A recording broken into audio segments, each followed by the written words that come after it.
Hello and welcome to the annual Inbetween podcast Steam Award winners. I am your usual host, Chase Gombrich. I'm joined here by Tony Pinzanotti. You got my real name back today? For this week only. So, if the continuation story is that Tony died, became a skeleton, changed his name to Stony to escape the Chinese. Because I was banned. Because I died, I was banned in China. Skeletons are banned in China, if you don't know. And racist, if you ask me. Yeah. But he's gone back to Tony now that he's incognito. He was on camera 2 weeks ago. Technically. As a skeleton. But now that he's off, we can go back to Tony. Anyway, so Steam Awards. If you don't know, this week it is the Autumn Sale and Steam Awards. So if you go on to Steam from November 27th is when it ends. I think it started like a week ago, maybe. It's not Thursday? If you're watching this live, you've got 2 days to go to the Autumn Sale. Yeah. I'm sure you've already seen it though, so... Yeah. It always sneaks up on me, the Steam Awards though. Please shout me out first comment. Alright, shout out to CPL Wiggles. There you go. Wrestling Matt. Matt, do you like my costume for this prestigious Steam Awards? Yeah, I thought it was like a game show, or like a... Tony's dressed suit to toe in a suit as well. But he's not on camera, so it doesn't matter. But yeah, I wanted to talk about some games I bought in the sale that I've been playing. Yeah. And then we'll go straight into the Steam Awards, which may take up the entire podcast. From previous years, I'm going to go with yes. I said there's no Ed Sheeran fan fiction. You haven't written any Ed Sheeran conspiracy theories in a while. And Game of Thrones has also been having an off year, hasn't it? Yeah, they put more effort into the final or penultimate season? Isn't this the final? I think this is the final season, but... Because they're off books now. Yeah. So I mean, they're finishing it. Yeah. It's going to be over. GG easy. Alright, well we'll go... yeah, Steam sale's on. If you're watching this too late, unlucky. So the first game I've been playing this week is Raft. So Raft is a early access survival game, and is actually one of the few games, technically because of when it was released, is a 2018 game that I've played. Was an early access? This was in early access, right? I remember Sips playing this ages ago, like when it was like first in early access or something. Right. It's come a long way since I last saw it. It officially came out of early access on the 23rd of May 2018, so I'm guessing it was in early access in 2017. Yeah. At least. Like, it may have been earlier. I know The Forest came out this year, yeah, but started early access in like 2014. Yeah, it's kind of crazy how long it takes to develop games. Oh, look at that sunset there. It's beautiful. That's a great game. Well, like, those bloody sharks.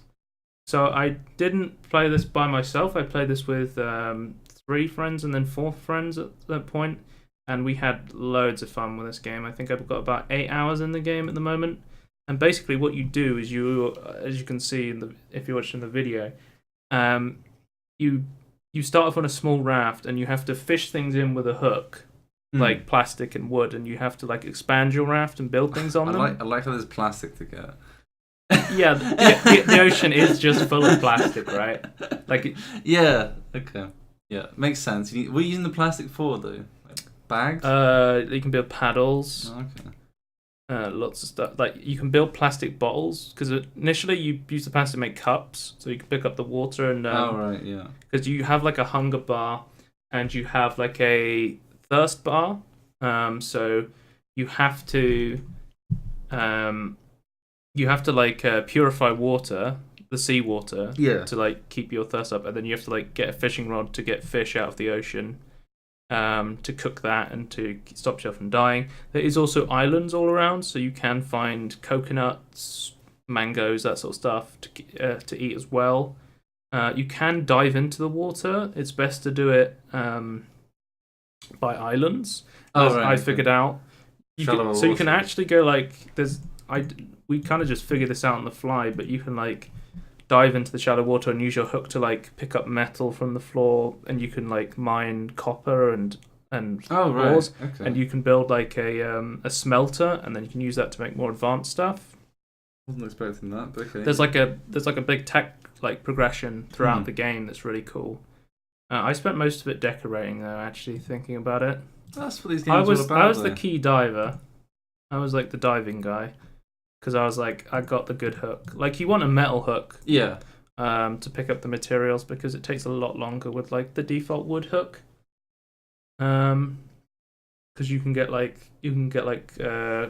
seaweed and then you like melt it down, and you can turn it into like goo, which is kind of like glue, which you need for more advanced recipes.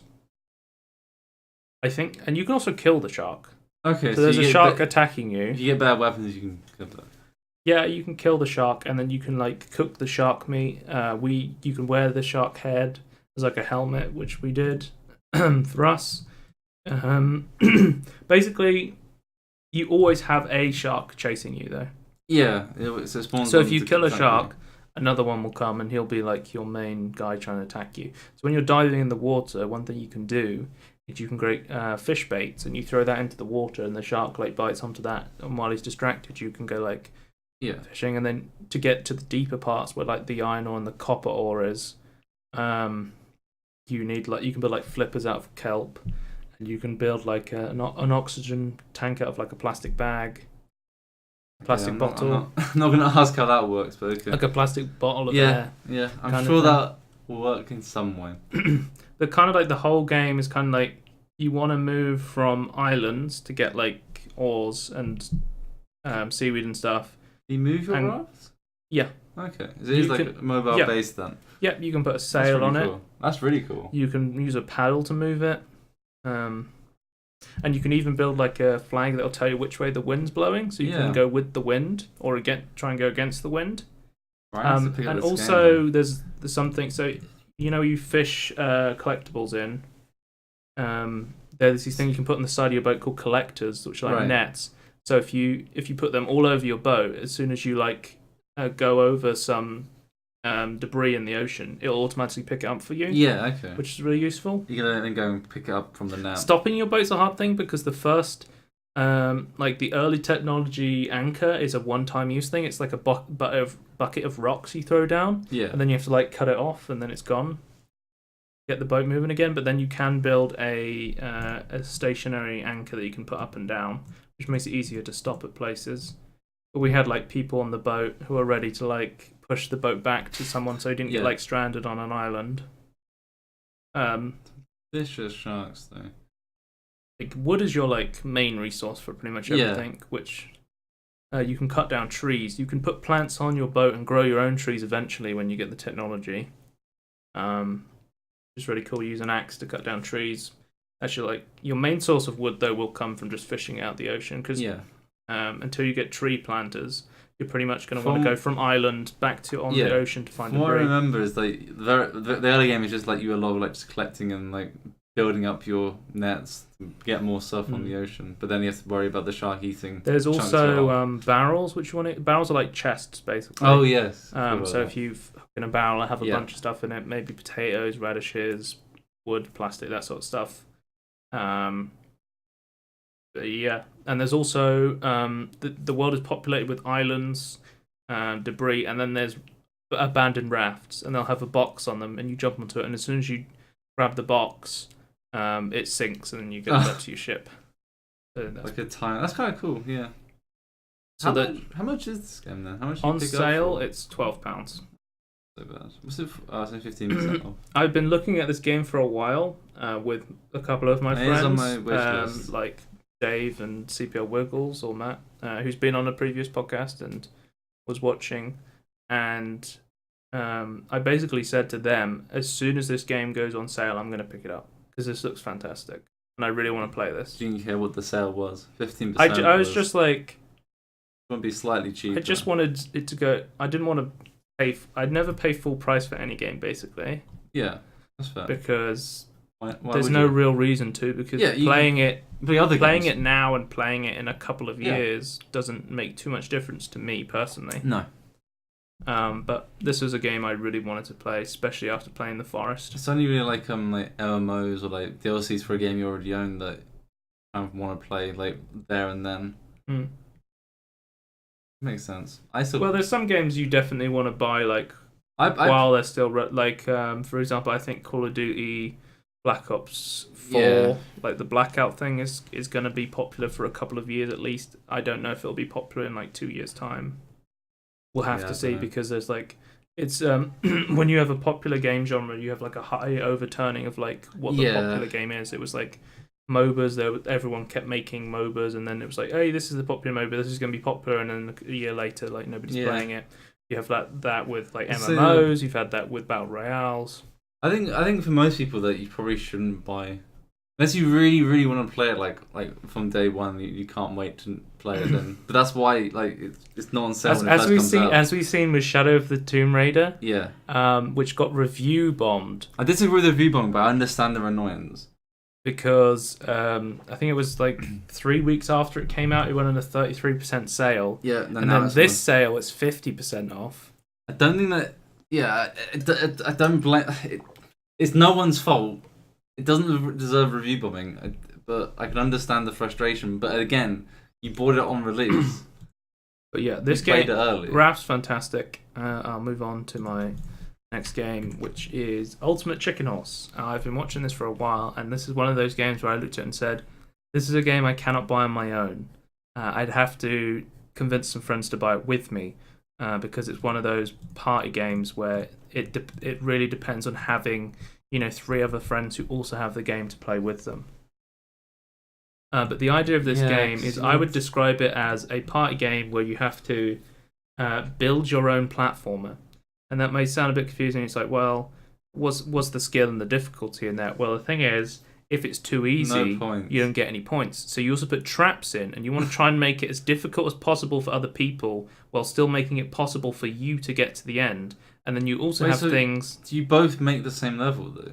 Yeah. Okay. At the start of the round, everyone gets to pick a trap or a platform. You get more points if you place a trap, and there's also the coin. So if you get to the end, if you pick up the coin and get to the end, you get an extra point. Yeah. And also, what else is there? Let's stop loading for some. Also, if you, I'm trying to think what else you could do. Yeah, it's pretty fun. But I think I was like quite good at it. Like the people I was playing against, Dave was like one of the worst people I've ever seen.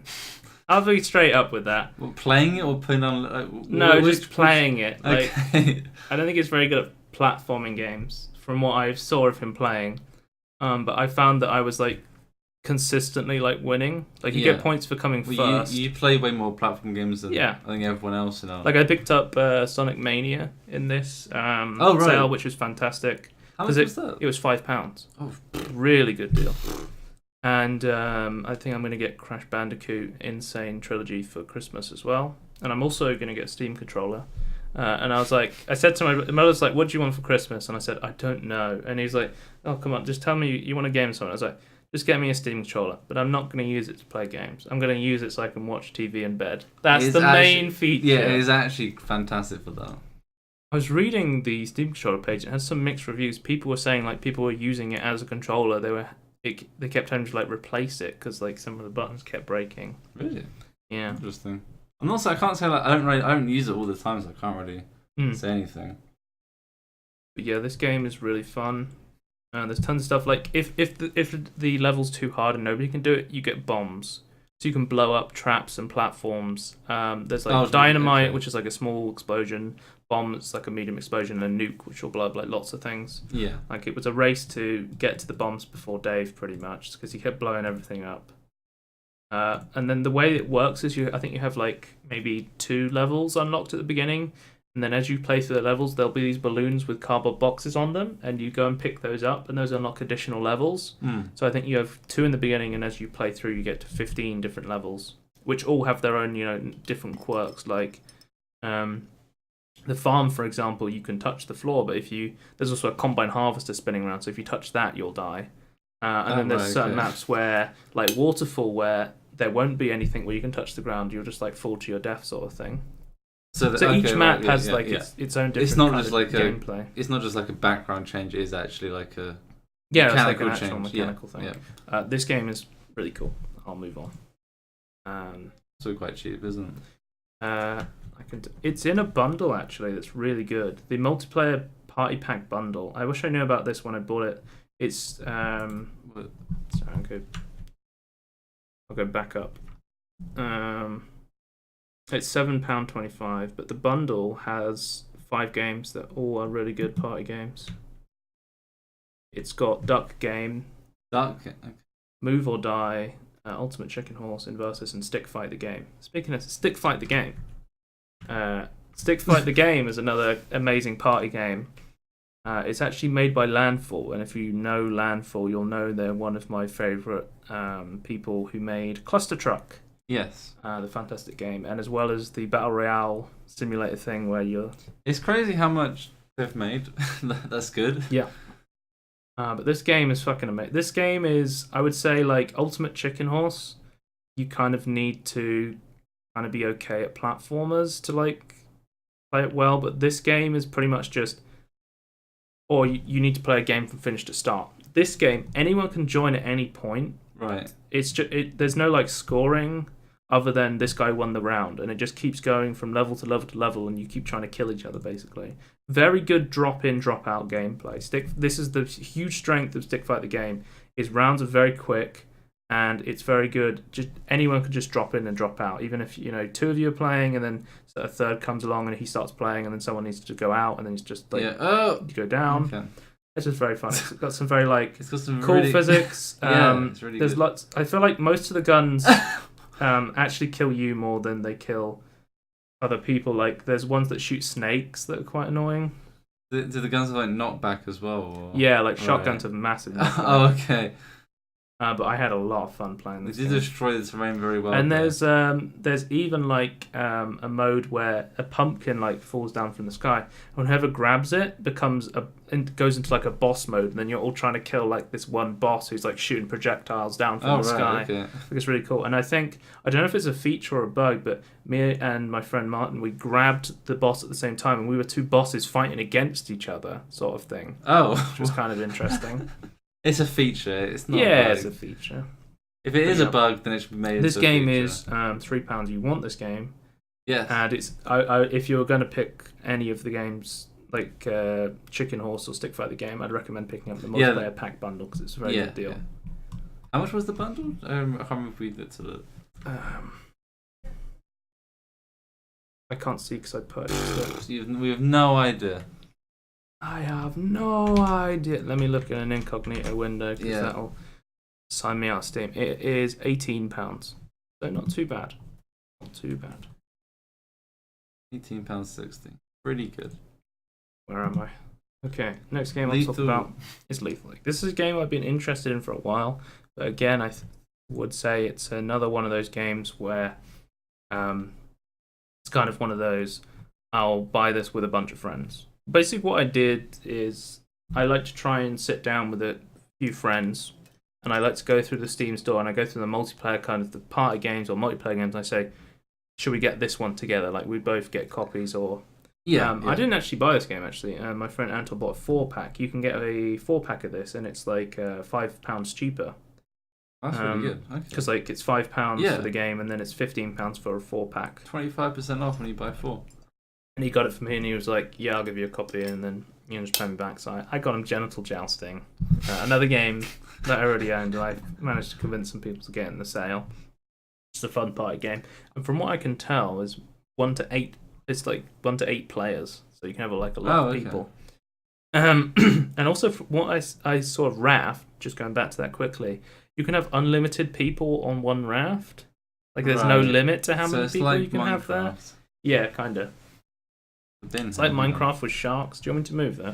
I was going to push it to the... Okay, I usually move it before the podcast, but I forgot because I like to give you more leg space. Yeah, I'm just going to stretch out. It's fine. Just stretch it out. Stretch.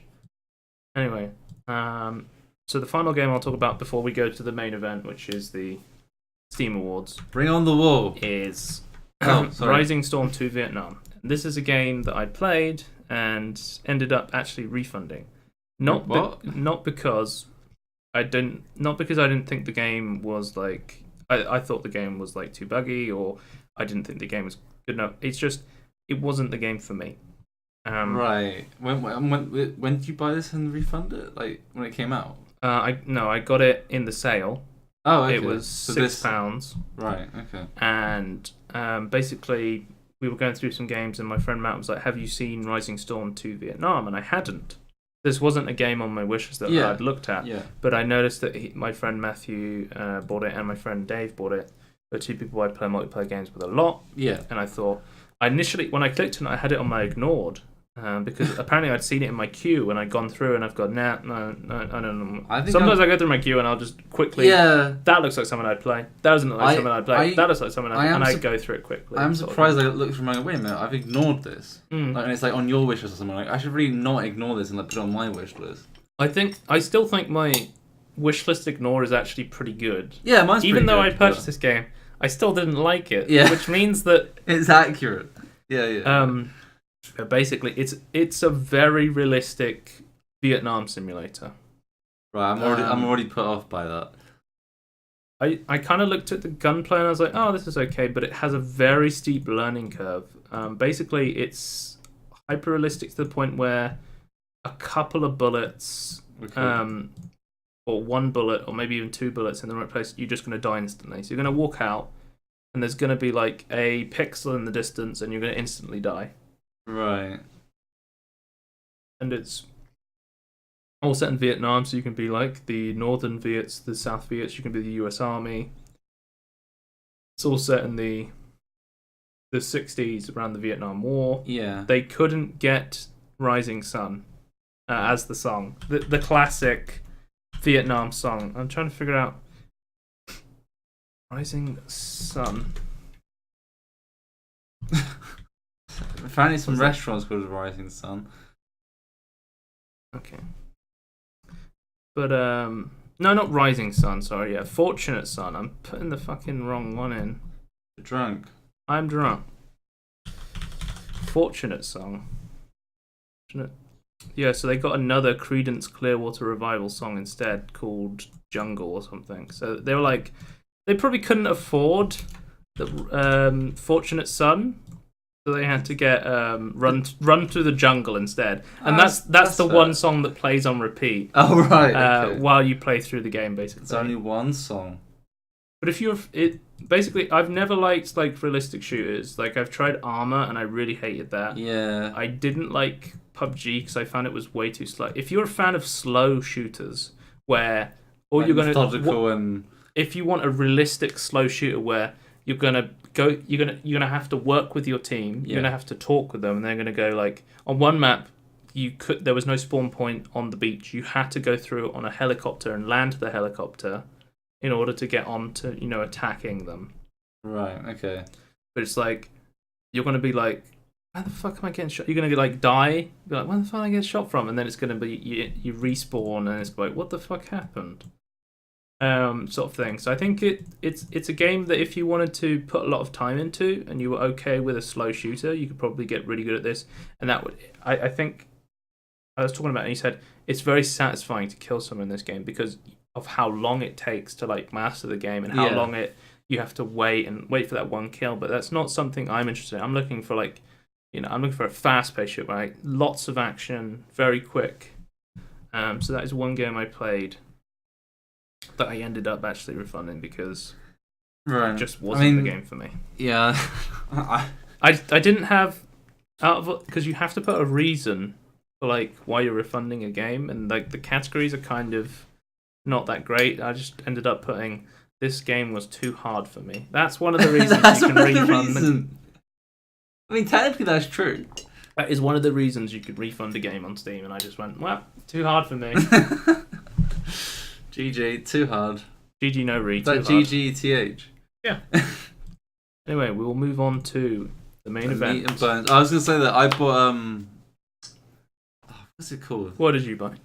The second Shadow game. Warrior 2. Yes, that is it. That's another. I also purchased Shadow Warrior 2. It may be a game we play in the future and talk about on the podcast. I just saw you boy some anime shit, and I was like, what the hell? That was on. You're also playing some anime shit as well. Sorry, you sent me a message, and I was like so involved in it. I completed the game, by the way. Oh, okay. It was I was streaming it to Michael. Scorn Retorts. Okay. And The less said about that, the better. No, I will say this though. Michael's quote was, "This is a tech demo for RPG Maker. This is actually a really good demonstration of what you can do with it." You haven't named the game. No one knows what you're talking about. No, you don't want to know. Okay. It's the game that shall not be named. Okay. Also, I don't really remember the full name of it. But anyway, to the meat and bones.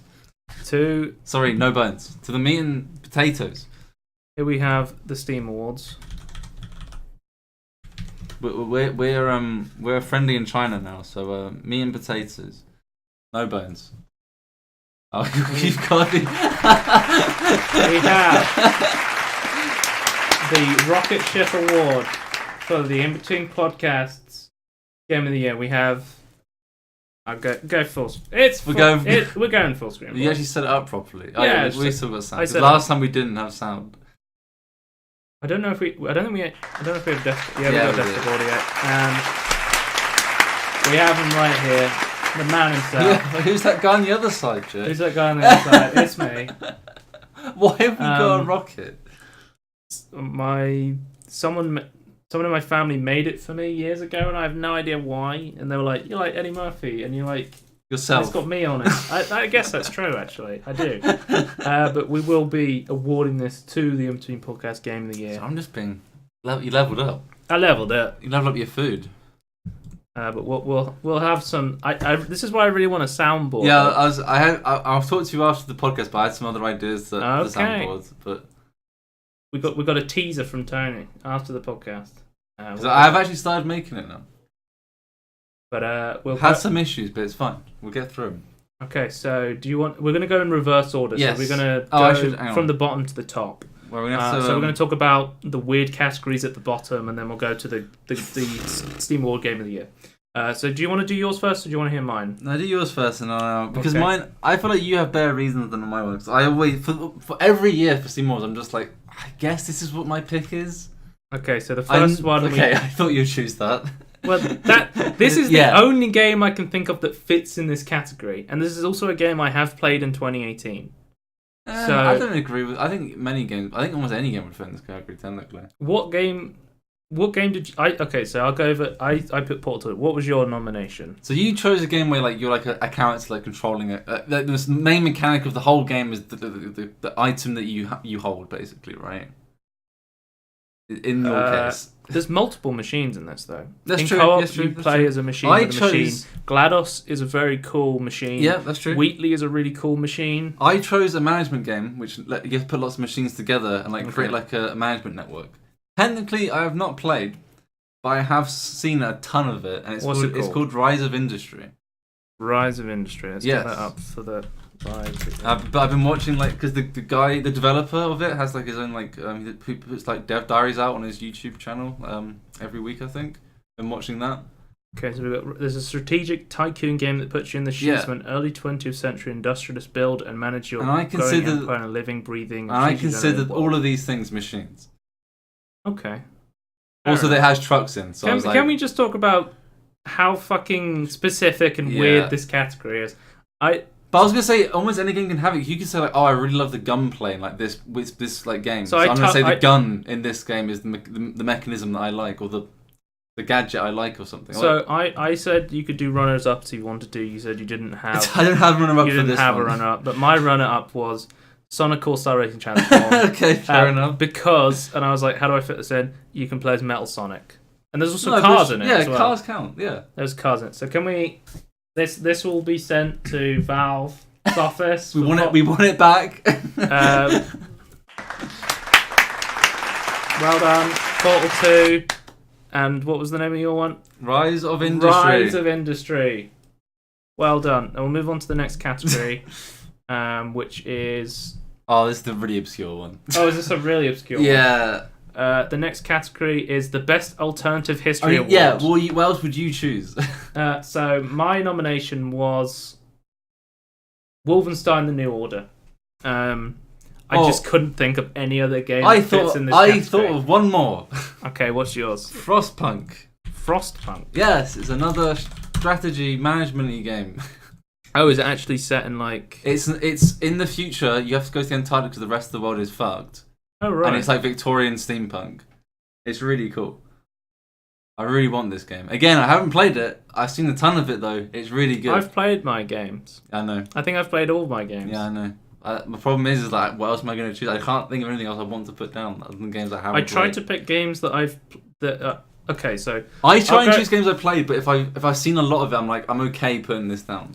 I tried to pick games that came out in 2018, but the way I purchase games is not based on when they come out. Is I purchase them like usually a year after they come out on sale. Yeah. Because honestly, there's no reason not to. I mean, the games, unless it's like a game that's changing, it's probably only going to get better by the time I purchase it. If it's like an early access game did come out in 2018. You actually picked a game that came. I was surprised. So I've got one. I've got one from 2018 and one really close to coming out. Two really close to coming out. Rise of Industry isn't even out yet. Okay. So does that count as not coming out? Sure. 2018 game. 2018, yeah. I'll say my game of the year is not a 2018 game either, but I've cheated for that one. But I'll explain myself when that comes. I think if I just I didn't really explain why I picked Portal 2. I picked Portal 2 because it's got a robot on it, and we'll go into more depth in the. I love Portal. I think Portal 2 is my one of the runner-up best for games of all Fun Machine was actually going to be Portal 2 because of the actual portal gun. Right. Because actually, I like the momentum-based stuff that you can do with the portals. So. I think if I went more depth in reading this paragraph, I could have like fangled some other game. Yeah, you could have done pretty much anything. Yeah. But I was like, you could have said Fortnite if it was on Steam. Yeah, that's what I love the say. Boogie Bomb. There's no like. I think out of the 3 games I've played the most this year, one of them's not on Steam. Yeah. Which is Fortnite. So I can't vote for that. Well, I can't reveal them right now. It's the Steam Awards, baby. They're on the list, okay. But I chose Wolfenstein: The New Order. I think this game's fantastic. I've played it. I think it was a really cool idea to be like alternative history where the Nazis won. Can I just say, I think this is going to win. Because who else is going to... What else are you going to choose? Majority of people won't know what else to choose. I picked the first game, Wolfenstein: The New Order. You could also pick Wolfenstein 2, The New Colossus, or Wolfenstein: The Old Blood. Yeah.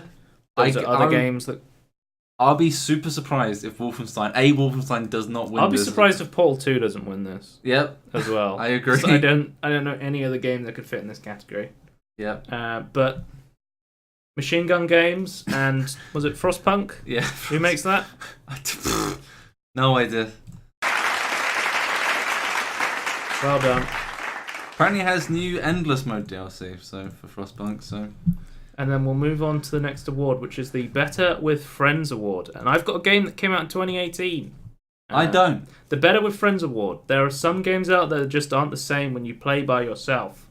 Maybe you need to have a friend to watch your back. Maybe you need to have a friend that can stab you in the back. Either way, mirth is awaiting these who gather friends to play these games. Either way, mirth? What is that word? Google it. Right, we're going to get the Donkey Kongu. Donkey Kongu. It's a company. Mirth. Amusement. Why do you word these so confusing? Because they've got an English degree, Joe, and they're going to bloody well use it.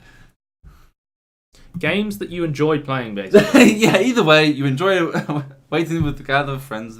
Okay, but these are games that are way better when you play them with a friend. And my nomination, I think we will expect if you listened to the podcast before this year, you would have expected this. I have interchangeable ones. Oh, I was sure you were going to choose this. So, and my award is The Forest. I think it's no surprise that this is probably the game I've played in co-op the most this year. I think I have over 40 hours. It's been really cool. I'm still waiting for the December update, which is going to add a brand new enemy to the game. And I think if I read the category and I said, maybe a friend to watch your back, I definitely need someone to save me from cannibals. And maybe a friend to stab you in the back, I definitely have a couple of those who could fuck me over in this game. Yeah. So definitely. So I was a bit scuppered on this one because I don't really play any games that have co-op in with anyone else. What's your game? So I just chose Elder Scrolls Online because I actually played it with someone else, and it is much better with someone else. But no, I do like Elder Scrolls Online. So we have the Elder Scrolls Online. I actually really like the questing in it because it's all voiced. So okay, that's it. Do you remember when they said Guild Wars 2 was going to be all voiced? Yeah, and it wasn't. This one actually is, as far as I can tell, at least for the starting area, which is all I've played. I completed technically 2 starting areas, but whatever. I've done 2 areas in it, and I actually really like this game though. I'm planning to play it with Michael. I heard it had some mixed reception when it came out. When it came out, it was shit. Okay. I will say that right now, but now it's actually. You know really how good. big of a fan of Skyrim I am, so. Yeah, but me and Michael really like the Elder Scrolls universe, so. Yeah. And I like how the I'm going to call them demons because I don't actually pronounce it, but the actual demons in this look way better than any other Elder Scrolls game in my opinion. I like Oblivion. Yeah, and I like Fallout 3. I think if Morrowind was that's made... where my Bethesda developed games list of things I like from their nends. You're not counting like New Vegas because I haven't played New Vegas. You haven't? And it's also not made by Bethesda. No, it's Obsidian. Yeah. Which is now owned by Microsoft. Awesome. Hopefully they'll be able to make some more cool stuff. Yeah. But yeah, me and Michael have not bought the DLCs for. Did you have a runner-up? No, I couldn't think of anything else. Okay. I might have put like Conan X. So both the games I nominated both came out in 2018 because of early access. So the runner-up to this is Raft. Oh right, yeah. So I have been playing a ton of Raft, but I've only put in 8 hours. I've only recently picked it up. It was so close to being there because I just had so much fun playing with friends. Yeah. I think both The Forest and Raft are both incredibly fun. I don't know when Conan... What was it actually called? Like, Conan Barbarian Exiles. Yeah, I don't know when that came out. I don't know if it's... Have you played it? Yeah, I played it, but okay. Early this year, so... But I've never played it with a friend, though. I remember it's like one of those games where you're allowed to play on Twitch even though it's nudity. Yeah, as far as I'm concerned, it's like a better Rust, but I understand why people would say Rust is better. I haven't played Rust yet, but I purchased it last sale. Runners up for this, the Battle with Friends. I think last year I voted for Golf with Friends. My runners up, yeah. Okay. Golf with Friends is like amazing. It's literally in the name. I mean, you're not going to play golf by yourself. I'm just surprised about golf. You know, Golf with your friends is actually really fun. Yeah. Okay. We were playing it recently, and there's like a basketball mode where you have to try and get the ball into like a basketball hoop instead of a hole, and there's like a hockey mode where there's a goalie that moves back and forth between a net. You have to try and get into. I was gonna say that we need to play 100-foot robot golf still. Yes, we both have it. Right? People have been talking so much shit on 100-foot robot golf. I put it on my spreadsheet to say we should get this game together because it looks really fun. Who's chatting shit about it? At SoFlo Antonio. SoFlo. He said this game looks terrible, and I said to him, "These guys made Roundabout, one of the best games of all time. How could it be bad? It's a limo that spins that can jump. Like, I'm gonna play. We're gonna play 100-foot robot golf at some point, and we're gonna discover why it is the Steam Awards Game of the Year. Spoiler alert. It's gonna be our I forgot what our name was called then. The Inbetween podcast. 2018 Game of the Year. But I've had incredible amounts of fun with The Forest. Yes. Both The Forest and Raft both came out in 2018 because of early access. Basically, we're just putting any game on that we have either played in 2018 or it fits in the category. Yeah. Because we don't usually play games that come out in 2018. So we'll move on. Sorry. Can we get a round of applause we need some, for The Forest and... Elder Scrolls Online. And can we get a little bit of Diablo Immortal booing for Bethesda and the Elder Scrolls? Ooh.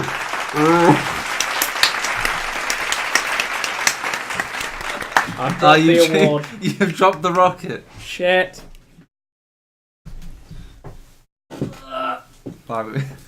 It's alright. Technical difficulties. So we'll move on to the next category, and this is the Best Environment Award. All those chatty cutscenes, all the reminders that you need a health pack again. Let's face it, characters are overrated, and this winner illustrates something breathtaking scenery, tells a better story than 1,000 big-mouthed heroes. I have chosen Ori and the Blind Forest. This is probably the best looking game of all time, in my opinion. I didn't know what to pick. I couldn't think of anything, so I just put Dead Cells because that has a fantastic background. It's 2D, but fantastic. As I've said before, when we did our games of 2015, in 2016, I did play Ori and the Blind Forest, and I said, I wish I'd played this in 2015 because this is my game of 2015. This game's fucking fantastic. I now own both the definitive edition and the normal edition of this game, so I can eventually play it. I don't think the definitive edition even adds that much, though. I think it just doesn't just fix some bugs or something. I don't know. I installed the definitive edition, not the base edition, so. But yeah, if you haven't played Ori, it is a fucking beautiful game. I'd highly recommend if you like platformers, are a fan of Metroidvania platformers. It's a fantastic game to play. Fantastic little story. Mine's a Metroidvania as well, isn't it? Sorry? Dead Cells is a Metroidvania as well, isn't it? It's kind of like a roguelike. Yeah. I wouldn't say it was I wouldn't. I think the tags on Steam disagree with you, but I think it is Metroidvania and like roguelike. Okay. Well. And platformer. Okay, so we'll go runners up. My runner up for this. We actually had runners up for this. I had a runner up. I had one runner up, and it was what's it called? I'm trying to think. No Man's Sky. No Man's Sky. Well done, Sean Murray. No, I had. Oh, Inside. Inside is my runner up to this. Yeah. So if you may be thinking best environment, that obviously Ori, lots of colors, but the way Inside does its use of darkness is so fucking fantastic. Yeah. Like the way they balance the colors and the lights. It says best, not most beautiful. Not the they don't say the brightest game. So my close up runner up was Inside. I thought fantastic game, really fun. Also one of my favorite. I think it was 2016 it came out.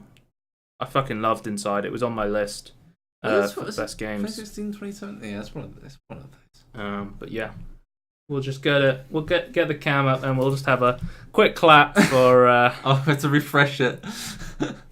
Ori and the Blind Forest and Dead Cells. Here's your award. We'll blast off to you. We're blasting off again. Yeah. So we'll move on to the next. Why does this webcam shake? Am I moving the table? Yeah, I think it should. Oh, okay. The next category this one bamboozled is Best Developer Awards. Whether it's just listening to their fans, creating something genuinely unexpected, or just delivering on the promise of a truly great game, this studio absolutely crushed in 2018. And I will say now, my Best Developer Award and my Steam Awards Game of 2018 are interchangeable. I think they're both fucking fantastic developers, and they both made fantastic games. Okay. So my nomination is Megacrit Games. And if you don't know, Megacrit Games make a game called Slay the Spire. Ah, okay, it's them. I see. What is your nomination? Well, I've been playing a normal. It's going to make sense for my number one game. I'm kind of spoiling it here, but because I've been playing so much Solaris and they brought out a patch that made the game like infinitely better, I chose Paradox. You chose that's a controversial one. I know it's going to be controversial, but I don't give a fuck. Some people are not happy with how Paradox have been treating Stellaris. They said that the DLCs are a bit money grubby. Are they? Yeah. I agree they're too expensive, but all DLCs are, so it doesn't make them money grubby. Okay. But I'm okay with the DLC I think policy. for the developer of the year, it's someone who you think's made a fucking fantastic game. Yeah. On Steam. Stellaris 2.0 is absolutely like fantastic. So the updates they put on like not every month, they put like updates every like 3 or 4 months, but whatever. They're really good. And the 2.2 is coming out in middle of December, so it's going to be even more fantastic. Tony and 4X games. Yeah. What did I expect? In space as well. Yeah, I'm just going to talk about... So, the reason I put here, if you don't know, Slay the Spire came out at the end of 2017.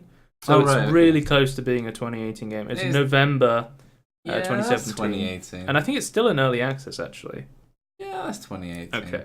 That counts. So, I think my Game of the Year and Slay the Spire have both got over 100 hours this year in. But they're putting updates out with this year, so they still count as like Best Developer 2018. And I put them for the Best Developer because Megacrit Games, they make a patch every Thursday night, Friday in the EU. Is this every week? Every week they put out a patch where they update the game, they fix bugs, and they put out like a new feature. And they also, they respond to the community and they show community fan art and they go, hey, this is what we want to do with the game.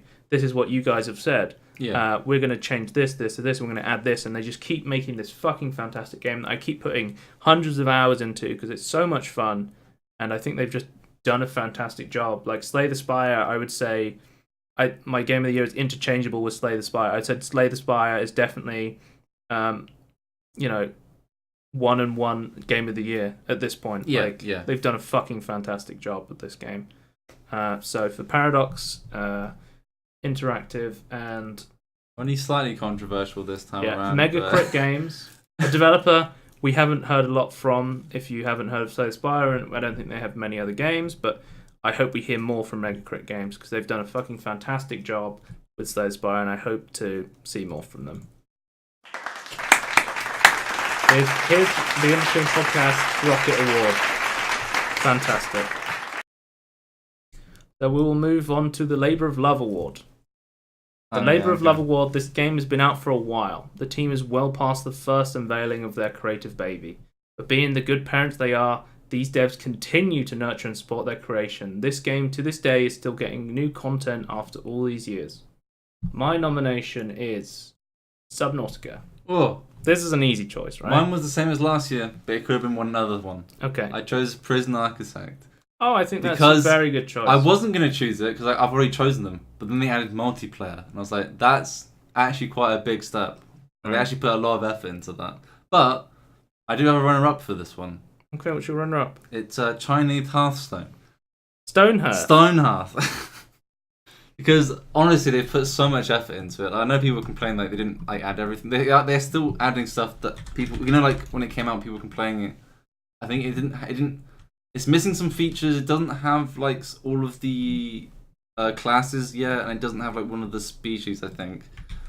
But they are actually still adding it. So like they are the runner-up for me. So. If you're asking, Joe, why don't you have any of Tony's games set up? We literally haven't seen each other's games as to not taint the nominations. Yeah. So we've chosen independently of each other each of these nominations, and we're now reviewing them live on the podcast.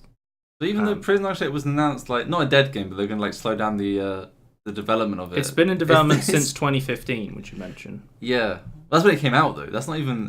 Oh god. I think it's 2013 when it started. I'll have a look. When did? I'll see when Subnautica went into earlier. It was 2014 for Subnautica as well. So these games are like still receiving like big updates to this day, which is crazy. Like, and I personally think Subnautica is putting out some of the best updates. Yes. Ever. Like they make like an entire content patch, like a AAA level content patch for an indie studio is fucking insane. Like, how they're able to do that. After all this time, and they're even going on to make another game set in like an ice biome. Yeah, which is fantastic. Really cool. Their concept art is fantastic. My huge criticism of Subnautica is doesn't have multiplayer. Yes, I would love to play multiplayer. And don't play in VR. Oh yeah, I tried playing Subnautica in VR on an Oculus Dev Kit 2, and I was so motion sick. Oh, that's one thing I forgot to mention. Raft has a motion sick mode, which I found really useful. Oh, what does it actually try and do? Just like so when you're on the raft, you'll get like choppy waters and you'll start going up and down and up and down. But if you put motion sick mode on, it just makes the ocean always like a flat plane to stop you getting motion sick. Oh, okay. So if you want to play Raft and you're like someone like me who gets very motion sick on boats, there is a motion sick mode for you, which I think is really cool. Yeah, that's really good. It's a good idea. Yeah. But Subnautica, I think I voted for this last time. I don't think there's any other game where I'd look at it and go, this is early access done correctly. This is early access done in a way that is not only just correct, but is beyond the level of anyone else on Steam. I think both Prison Architect and Subnautica are like the pinnacle of like how early access has been done well. I think Subnautica probably like a little bit better technically. Just like how big their updates are. I think Unknown Worlds Entertainment could have got Best Developer of the Award as well. I think that's quite possible just because of how great the game is. And Introversion, who made Prison Architect, I could have nominated as well, but I played more Solaris this year, so... Mm-hmm. So, shall we do our clapping for Labour of Love Award, Subnautica and Prison Architect? Again! A second year running! Second year winner! The clips run out. The clips run out. We've run out of clapping. Okay, so we'll go on to the next award. This is something I didn't think you'd be able to do too well, but maybe. Oh no, I don't really easily. Okay, the VR Game of the Year award. This is the penultimate award before the big one of the year.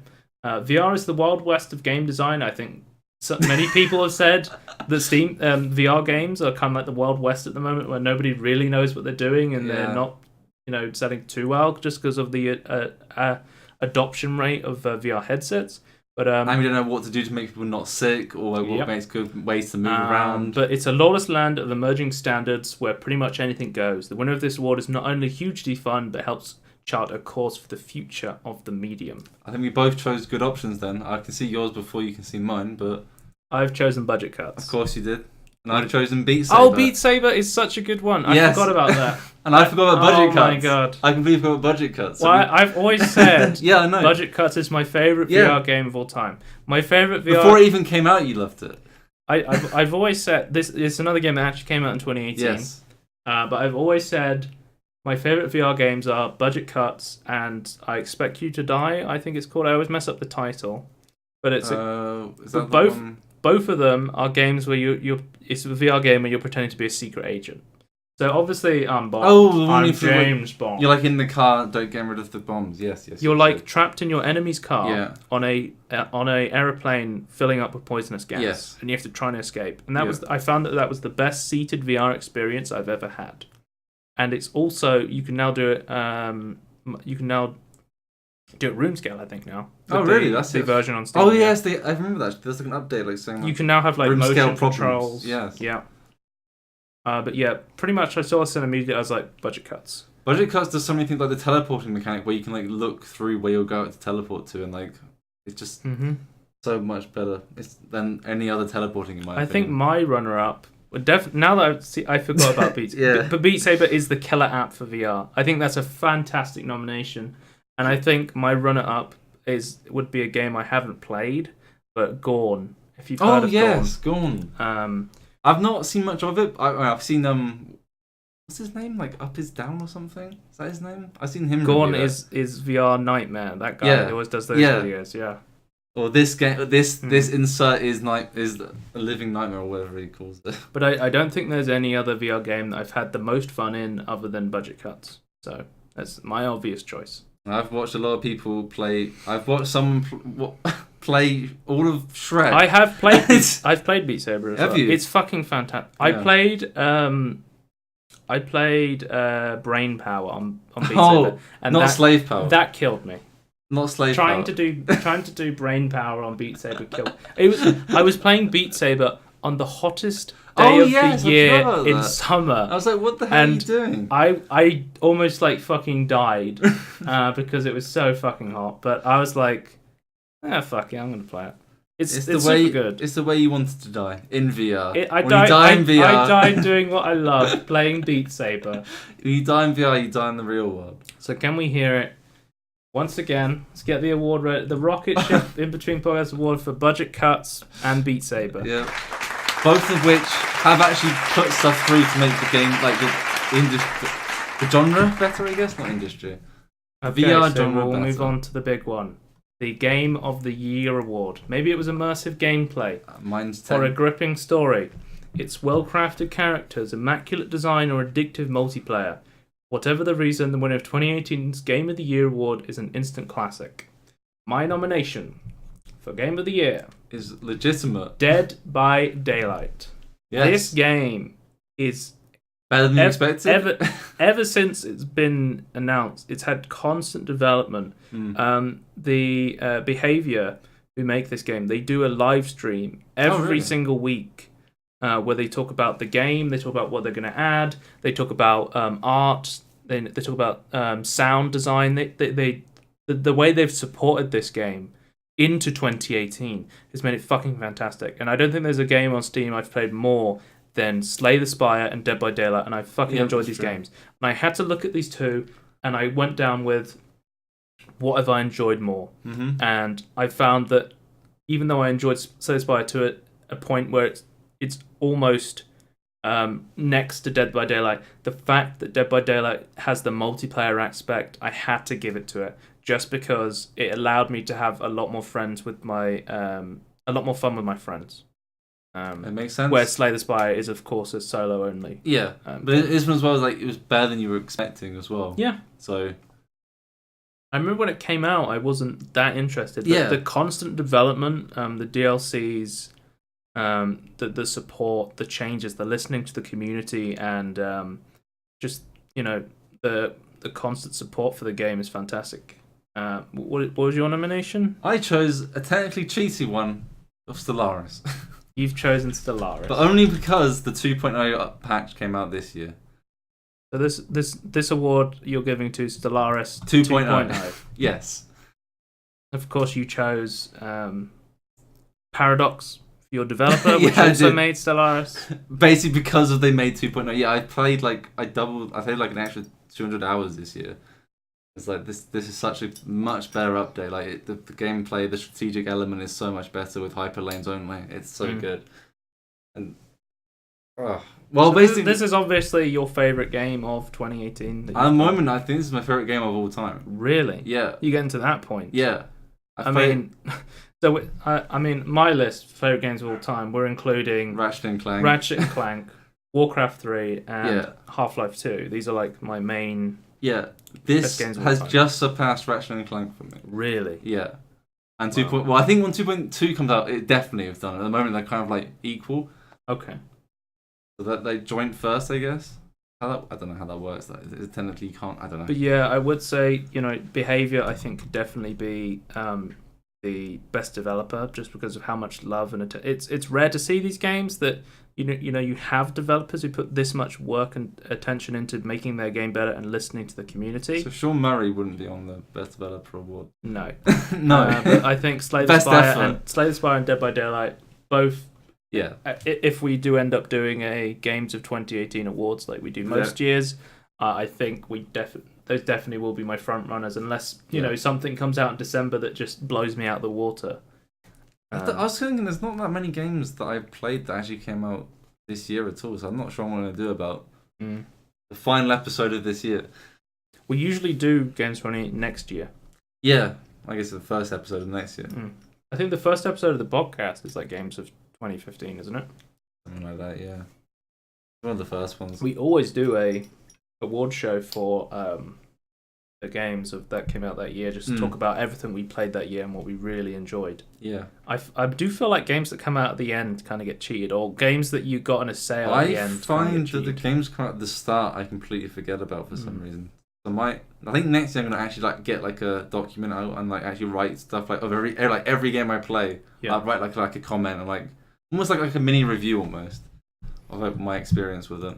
So I do have a message from Dead by Daylight, who when told they won this award, they couldn't be here obviously. Yeah, they couldn't. But they gave me this message, They're and I'll busy just read developing. it now, and it says Shirtless Myers, and that was the message. Yeah. Shirtless Myers confirmed.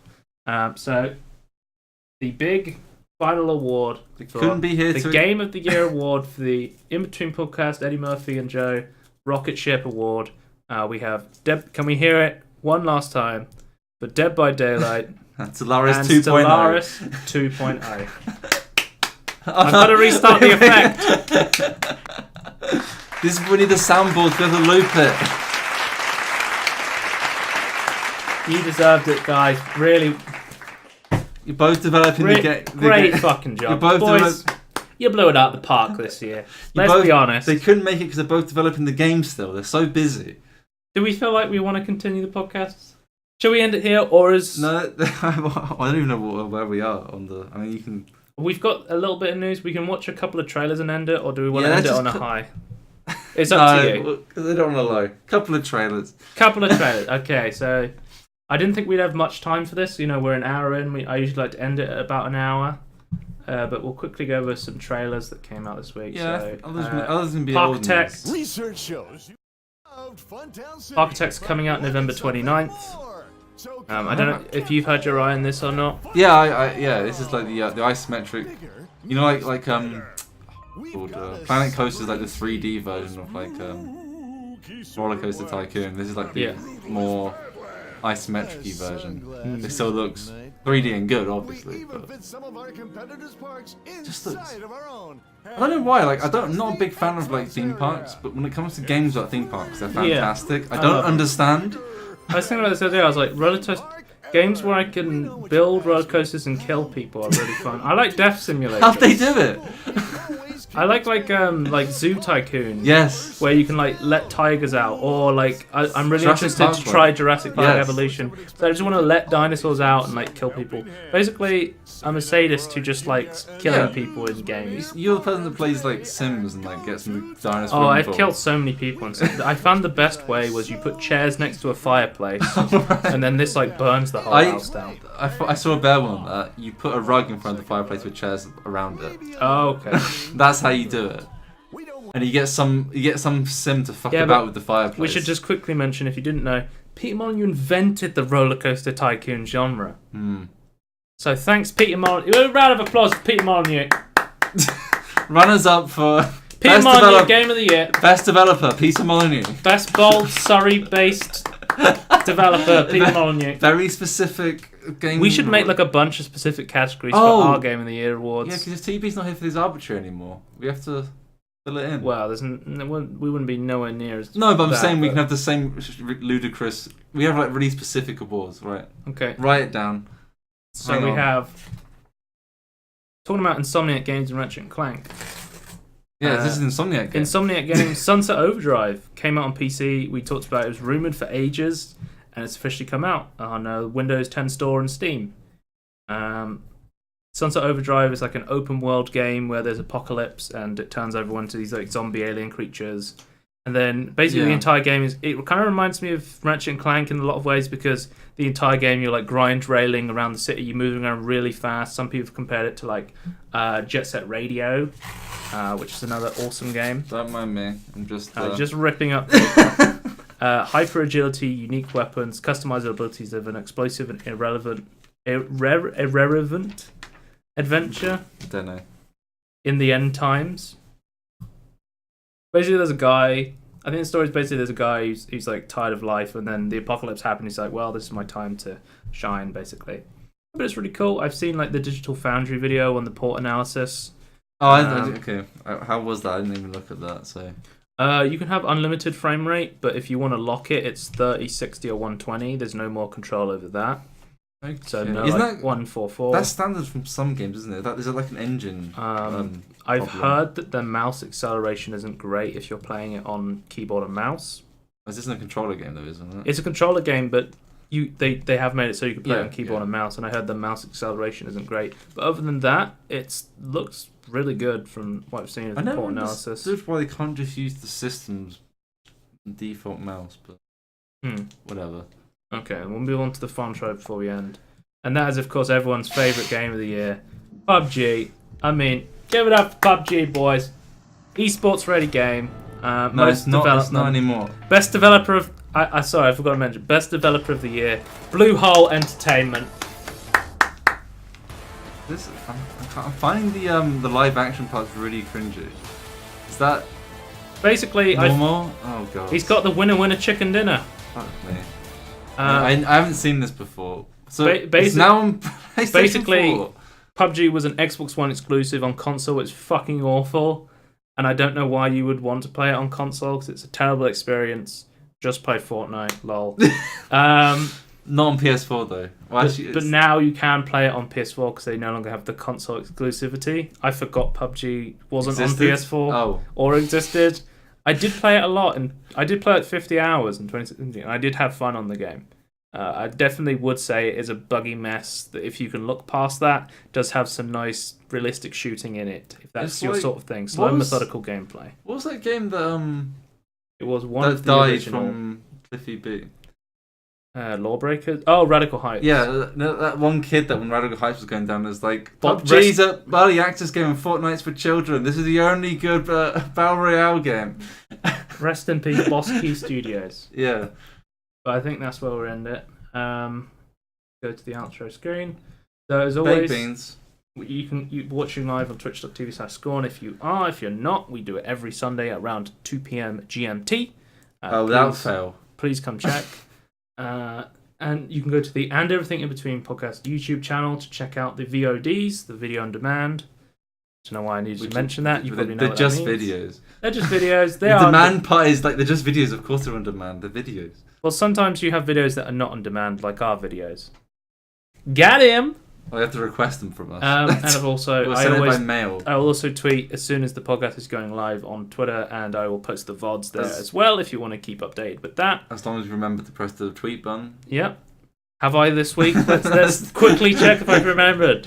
And I have. And he's only gone and bloody done it. He's done it. And best Twitter poster. Can we get a round of applause for that? Hang on. Can we do that? Okay, I'm write down as well. Best shit post for 2018. Write down all the arbitrary awards you want, and we'll make them happen. But that is the end of the podcast. Goodbye. Bye.